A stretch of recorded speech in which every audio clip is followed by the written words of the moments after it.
I started off as a change management consultant with my organizational psychology degree. Very interesting, but not necessarily the passion that I was really looking for to help others. I remember when I was applying for graduate school, I was in between organizational psychology and counseling after obtaining my BA in psychology from here. So I learned so much from social organizational psychology, and I still find it very, very interesting field. But I felt like I really wanted to do more clinical work, and I was so grateful that I had the opportunity to understand that and to learn that about myself through completing the master's in that program. So I worked for about a year, and then I went back to get a second master's in psychological counseling, which I found like that was really a match. At that time, mental health counseling didn't exist in New York State. It was called rehabilitation counseling. So I enjoyed, actually here at Brooklyn College, I did an internship working with children in Crown Heights at the Mediation Center. I also did an internship through my BA in psychology here at South Shore High School, working with seniors. So I felt like I really wanted to work with the younger population. So then I started becoming a school counselor. I obtained my certification as a licensed school counselor. I worked in New York City public schools for 9 years as a school counselor and found it such a wealth of experience and such a wonderful time of my career path. And then I decided to leave the school system. I went back to obtain my mental health counseling certification, and now that's primarily what I do. I'm a licensed mental health counselor, specializing in clinical work. I work at Kingsborough Community College. Some of you may have gone there or been there. So I work at Kingsborough Community College in the counseling center. I primarily now, at this phase of my career, I supervise graduate students obtaining their mental health counseling degrees at the Kingsborough Counseling Center. I teach psychology. I teach Introduction to Psychology and Developmental Psychology. And I have a private practice where I work with adolescents, children, and adults, and I specialize in trauma therapy called EMDR, Eye Movement Desensitization Reprocessing Therapy. It's been an extremely moving experience for me to be able to help people through their traumas in this way. So I really enjoy the work I do.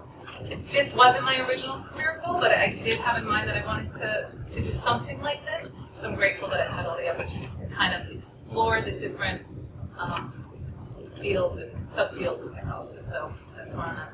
Okay, that's great. So Juan, can you also briefly describe your career path? Sure. Well, when I started here at Brooklyn College, for some reason I had in my mind I wanted to be a doctor. So I majored in bio, I got as far as molecular biology, and realized this is not a passion for me. I do it, it's just, realize that grades go down a little bit, you're not enjoying it. But while I was being a bio major, taking all these classes, things like that, I was also working at an after-school program, where it was your typical day-to-day after-school program, just working with children, helping with their homework. So in doing that, I took my first psychopathology course here, and that's really what, I guess, what the fire for me. I realized I really enjoyed the work I was doing with children, but I also enjoyed learning about psychopathology and how personality disorders or the mental disorders come out to me. So doing research, I was wondering, how far can I go with this? My end goal at that point was to get a doctorate, but from your bachelor's to your doctorate, it's quite the jump. You're competing against hundreds of students, especially if you're going to go for the top 8 schools, perhaps going to university. So I understood, the best way to climb up this ladder is start giving myself more degrees, essentially. But especially if I want to work with children and work with psychology, I realized I do have to have a master's degree. So that's when I decided to apply here because I just love college so much. And I saw that one of my professors, Dr. Miles, was part of the mental health counseling program, and I saw how passionate she was of working with clinical psychology. So that's what really geared me to come here. So currently now I'm working at an outpatient mental health clinic in Bushwick, Brooklyn. I work with children in foster care and children in the community. So like Joanna, I do some trauma work, but I do more in the sense of trauma-focused cognitive behavioral therapy. Just given the time frame, a lot of these families are very low economic status, so that does make the work challenging. For example, working with a child who doesn't really have a stable home, given that they're couch surfing. So that's something that you have to learn how help the family deal with this. But from becoming a doctor to, I guess, working social work essentially, it's not that far off. But I'm still looking perhaps to get into a doctoral program. I guess that would be for you guys is to never stop dreaming, just keep pushing. If you do it, keep pushing. Okay, great. Ezra, can you describe your career? Sure. So I guess perhaps like many of you, I came to college and had no idea what I wanted to do, and I'd taken an intro to psych class, but that was interesting. Let me do that as a major, and I'll figure it out as I go along. I think after abnormal psychology, I was able to inform to different things out there that I didn't feel capable of addressing myself. And I also, through an internship on the College Excelsior, got more exposed to other things going on campus. And at that time, I'm not sure exactly how it shook out, but they were trying to move it from a Monday, Wednesday, Tuesday, Thursday schedule to have some classes also be on Friday. Of course, there was an uproar from the students, but the deans thought that they were really doing a great service to the student population by really having them spend more time in the classroom. And through covering it as a journalist for this paper, I realized their messaging is off. And so what they think they're communicating versus what people are hearing are not two of the same. And that kind of got me interested in public relations, and through some help with the Macker Center and some working, I got an internship at IBM, a major technology company. And at that point, was that called Web 2.0 now, it's social media. There was all this podcasting, which is now also becoming popular again. There was all this open up the world of both technology and different ways that people communicate with one another.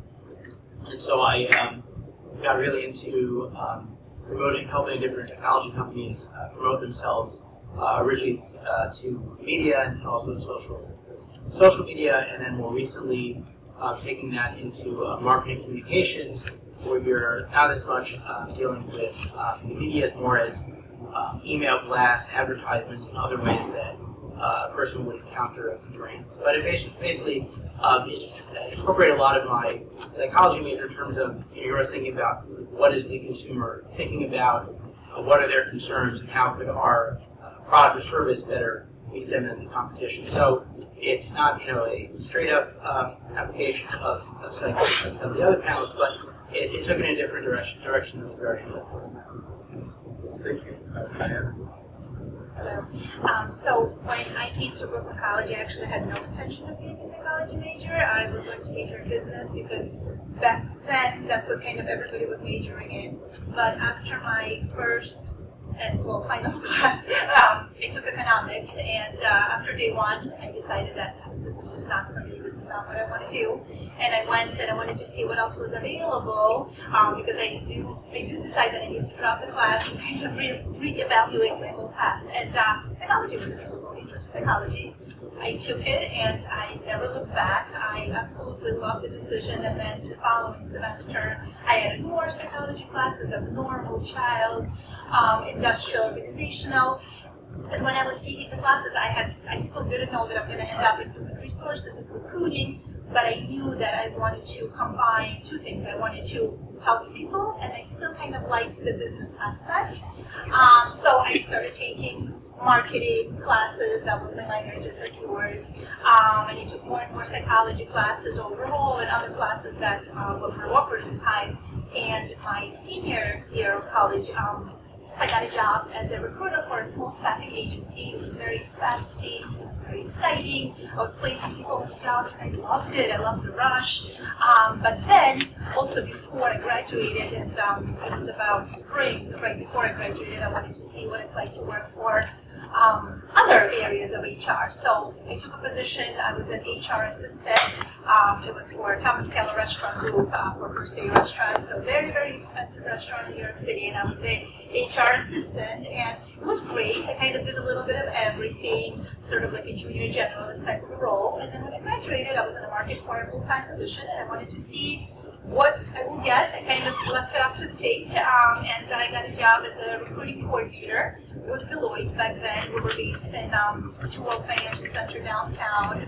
And I was a coordinator. I was doing kind of a little bit of everything. And then I grew to recruiter, and now I'm a senior recruiter. I do work from home for most of my time, which is great. I love the flexibility. And so I do come into the office for interviews and things like that. Sometimes I travel for interviews and things like that, and I love it. And I feel like I owe it all to college and staying out here. But I do just have a bachelor's. I never went back to kind of pursue further education. I was thinking about it, but it never happened. But I'm good where I am.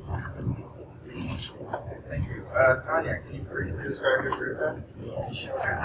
Like Diane, when I got here, I said, okay, I want to help people do all kinds of different things. And we have all these big ideas and all these big dreams, and they kind of just go sideways. I knew I wanted to, literally. And I'll be honest with you, I struggled the whole time I was here. It was rough. It was rough. So I started psychology, didn't do so hot, so I was just like, okay, I just gotta, this is my major, this is just what I gotta do, I gotta get through it. And I think about my junior year, I went downstairs and the bulletin board, because it's like pre-internet. Yeah, that's how old I am. Pre-internet, and I found a job, part-time job, for this psychologist, that worked at NYU.